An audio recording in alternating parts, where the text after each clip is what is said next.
Hey traders, how we all doing? This is, I guess it's still the Asian session. It's 2 o'clock in the afternoon here in Perth. 27th of October. Is it 27th? It is. Man, time flies. The week flies. So just an update here on my Kiwi trade against the US dollar. I moved the stop loss to 69 flat, and so there's no risk there. That was my entry. And USD yen also.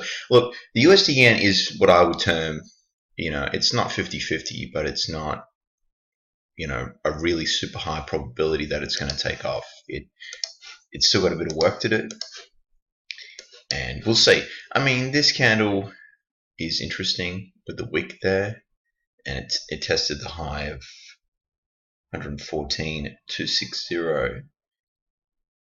The mid 114 says a little bit of resistance as well. So again, work needs to be done. So I haven't locked in profits with this. This still needs to move a little bit more before I contemplate that. Probably at least halfway. What's at risk here? Around $58 Australian. So just over 1% of the account. And I'll just see the Aussie dollar, see how that's going as well. This is trade talk as well, guys. So Connor couldn't join us either. So I think it's episode 35. And he was talking about a euro-yen reversal trade that I will look into as well. And wow, the Aussie dollar falling off the cliff. Now, before I do get into this, I do have a risk disclaimer in the description section as well. But please just be aware that, especially the trade talks, when we're talking, different trades and everything. Obviously, I'm going to be talking on behalf of Connor. That this is just for educational purposes. So I'm still a novice, trader. I wouldn't call myself a raw beginner. But definitely still learning, the processes and everything like that when it comes to trading. And I got a viewer comment as well, and I appreciate all the comments from my New Zealand dollar USD yen trade. And shout out to, I hope you subscribe, Ian Webb. And you were just giving the reasons for the USD strength with news headlines, and make sure to use fundamental. With the fundamental stuff, so I'm going to explain to you how I learn to trade. So I use Forex Tester 3 to back test. So you can go back, and look back at historical data and work out patterns and stuff. So that's how I sort of do it. So I don't look at my fundamental analysis when I'm doing that. So what you try and do is you try and replicate what you do in your back testing, which I know sounds very difficult when it comes to it, because there's so many factors going on in Forex. The key I found that works, and I have been consistently profitable as well, I'll get up my MyFX book after this, is that you don't want to overcomplicate things. So that's what I do. And I call them fundamentals. And I do have respect for them, but I won't painstakingly go through all news events. I just don't really care.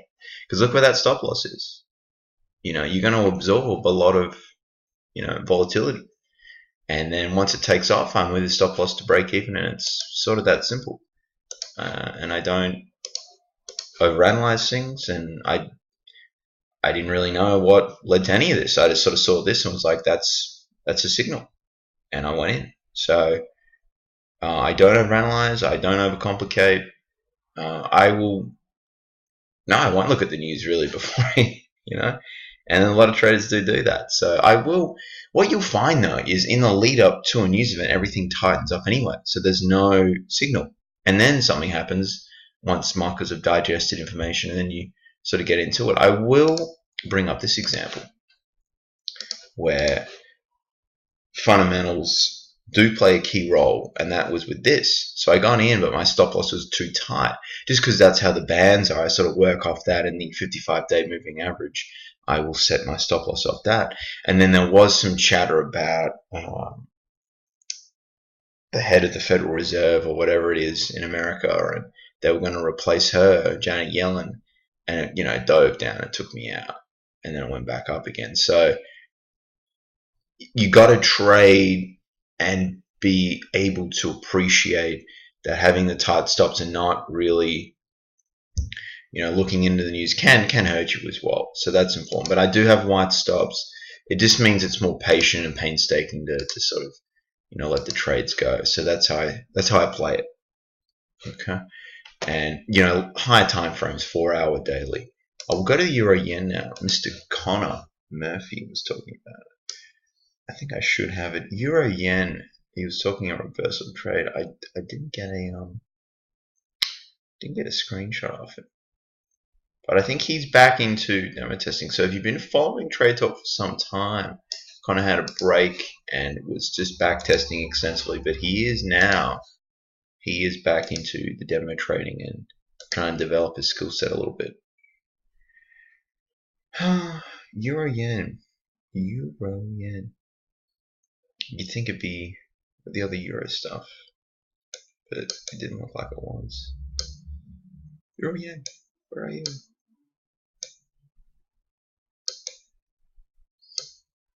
Hope everyone's having a good week as well. Trade-wise, life-wise, everything. Oh, come on. What's USD pairs? It's got to be in the mix here.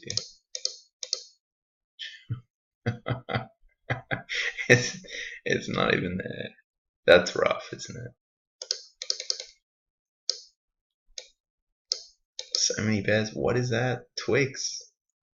Not the candy bar? Or?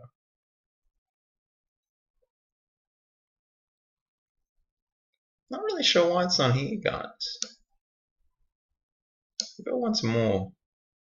We got some random euros just thrown in there as well. So I bet it's hiding somewhere.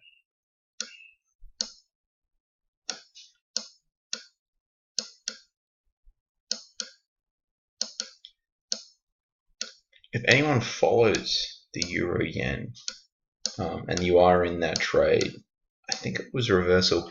So it kind of looks for touches off resistance and then a breakdown off that with price action, obviously. So,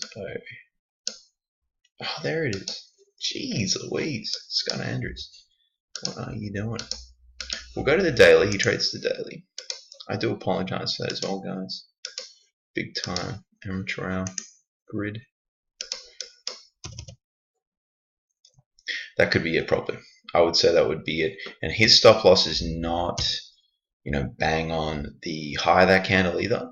It'll probably be like quite high. Entry would have been maybe 5 to 10 pips below the low. So this is looking not too bad. So I would say, break even would be where it's at. So that would be Connor's trade, everyone. So we've had, it's touched. I mean, that is a little bit of resistance there as well. You could argue in the 134, 247 level. Candles back on. And he works on zone exits as well. So, interesting one. Now, guys, I just want to discuss, if you're not following us on Twitter already, it's mostly myself, but Connor will post some stuff up as well when he can. And it is, the handle, guys, is Trade Talk Pippin.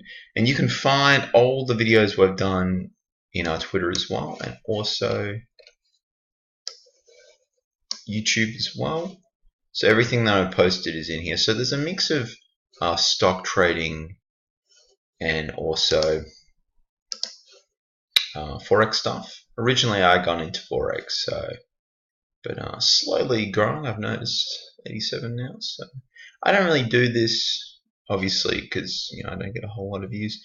I don't really do this for monetary purposes. It's more just to spread the knowledge that it's not a quick process stuff. So if someone's telling you you can be a millionaire in a year, it's not really, anything's possible, but that's not really feasible. That's so much risk, it's not funny. So check us out, guys, on Twitter. Okay, close that down. And I think that might be a wrap, guys. So we've got the euro yen from Connor. We've got my New Zealand dollar trade on. And there's no risk on that currently either. And the USD yen.